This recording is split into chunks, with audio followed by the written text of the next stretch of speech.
नमस्कार दोस्तों। आज मैं आपको बेहद खूबसूरत सुगंधित पौधे से मिलवाने जा रही हूँ। ये है कड़ी पत्ता। और देखिए, ये कड़ी पत्ता इस समय इसमें फल लगने का भी समय हो गया है। ये इसमें फल अर्थात ये इसका बीज होगा। और एक इस पेड़ से ही आप चाहें तो ना जाने कितने पेड़ बना सकते हैं। कुदरत ने, प्रकृति ने हमें ऐसा उपहार बख्शा है कि हम एक पेड़ से कितने ही पेड़ बना सकते हैं। देखिए, इसकी एक ये टहनी से भी लगता है। और इसके जो ये बीज है, इसमें ये बीज देख रहे हैं, इसके ये फल बीज है। और जब पक जाएंगे तो ना जाने इससे कितने पौधे बना सकते हैं। और इस समय आप देखेंगे कितने गुच्छे गुच्छे में इसमें फल आया हुआ है। फल ये पक जाएगा तो यही इसका जो है वो बीज होगा। तो कड़ी पत्ता जो है हर घर में लगाने वाला एक पौधा है।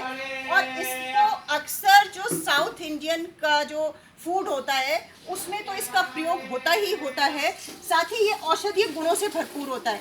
त्वचा के लिए बहुत फायदेमंद होता है ये। और इसकी पत्तियां जो है, अगर आप सुबह सुबह इसकी 8-10 पत्तियां चबा के खा लेते हैं तो पेट के लिए ये बेहद फायदेमंद होता है। बालों के लिए कहते हैं, बालों का गिरना इससे बंद हो जाता है, झड़ना बंद हो जाता है, त्वचा में रंगत ले आता है। और इस तरह से डायबिटीज़ के लिए इसको बेहद फायदेमंद और रामबाण इस पेड़ को बताया गया है। तो देखिए, इस पेड़ को तो मैं आपको रिकमेंड करूंगी, इसे आप ज़रूर अपने घर में लगाएं। खाने का स्वाद बढ़ाएगा, स्वास्थ्य में लाभ देता है और इसको लगाना बेहद आसान होता है। केवल आप इस पेड़ की पकी हुई, जैसे ये पकी हुई टहनी है, तो आप इसमें से, जैसे ये पकी हुई टहनी आप देख रहे हैं, इसमें से एक पेंसिल साइज़ की आप कलम ले लीजिए, इतनी मोटी। और आप उसको, अब आने वाला जो समय है बरसात का, उसको किसी गमले में लगा दें, या आपके घर में ओपन ज़मीन है तो आप वहाँ लगा सकते हैं। और आप देखेंगे 15-20 दिन में उसमें फुटाव आ जाएगा। कई लोग कहते हैं कि हम कड़ी पत्ते का पौधा बहुत शौक से अपने घर में लगाते हैं, लेकिन उसमें पत्ते ही नहीं आते, उसमें वो फलता ही नहीं है।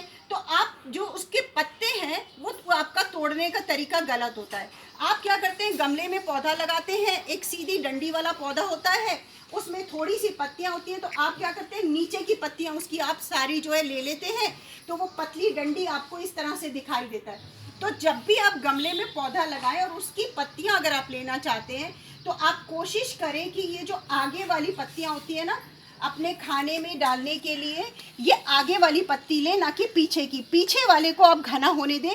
केवल आप, जैसे ये आगे वाली पत्तियां आपको दिख रही हैं, ये 3-4 पत्तियां आप ले लेंगे तो आपका पेड़ जो है नीचे से तो हरा भरा घना रहेगा, और ऊपर से जो है ये पत्तियां आप तोड़ते चले जाएंगे और इसमें नई जो है वो शाखाएं भी नीचे आती चली जाएंगी। तो कभी भी आप ऐसा नहीं कहेंगे कि हम शौक से पौधा लाते हैं लेकिन उसके बाद हमारे उसमें पत्तियां ही नहीं रहती। तो आप उसको गलत तरीके से लगाते हैं, गलत तरीके से उसका जो है आप तोड़ते हैं। तो अगर ये देखिए ना कितना घना हरा भरा है।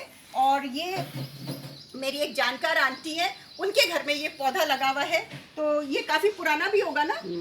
कितने साल पुराना है ये? ये बहुत साल पुराना है। एक बार लगाने के बाद में इस पौधे की कोई रख रखाव भी खास नहीं होती है। और चाहे कितने ही लोगों को आप इस पौधे से जो है पत्तियां बांट भी सकते हैं और एक पौधे से अनेक पौधे बना सकते हैं। ले जाते हैं। अभी देखिए, बता रही है ना आंटी कि इसको जो है काफी लोग यहाँ से लेके जाते हैं। और अब की बार में तो मैं आंटी से रिक्वेस्ट करूंगी कि जब ये आपके बीज पक जाएंगे तो मुझे भी थोड़े से बीज दे दीजिए, ताकि मैं इनको जो है लोगों को बांट भी दूंगी और अपने घर में भी लगा लूंगी। क्योंकि देखिए, एक पेड़ है ये, और ये पौधा था, गमले में लगा हुआ पौधा था, इसे जमीन में रोपा गया है और ये घना पौधा बन गया है।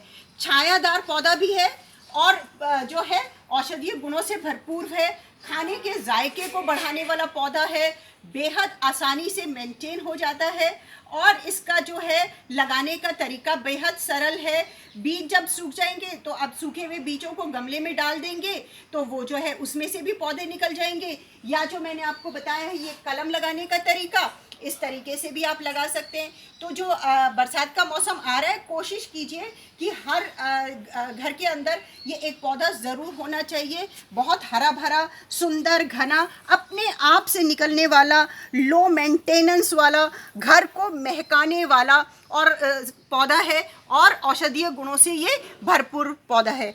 पेड़ बन जाता है, ये बड़ा विशाल पेड़ भी बन जाता है। इसकी हाइट आप देख रहे हैं कि आप कितनी अच्छी चली गई है, और गुच्छे गुच्छे में कितने इसमें जो है फल आ चुके हैं। तो आपको अगले वीडियो में इसी प्रकार से कोई और जो है आपके उपयोग में आने वाला, दिनचर्या में उपयोग में आने वाले पौधे के बारे में, पेड़ के बारे में बताऊंगी। और आपसे रिक्वेस्ट भी करूंगी, प्रकृति को हरा भरा बनाइए, अपने आसपास के वातावरण को हरा भरा बनाइए। इस प्रकार के पेड़ पौधे ज़रूर लगाते रहें, अपने घर में आपके भी काम आएंगे, आपके मित्रों के भी काम आएंगे। और चाहे तो इस तरह से बरसात में आप कलम से पौधे बनाकर अपने दोस्तों को, साथियों को गिफ्ट भी कर सकते हैं। तो अपने अगले वीडियो में फिर मिलती हूँ आपके साथ में। तब तक के लिए नमस्कार साथियों।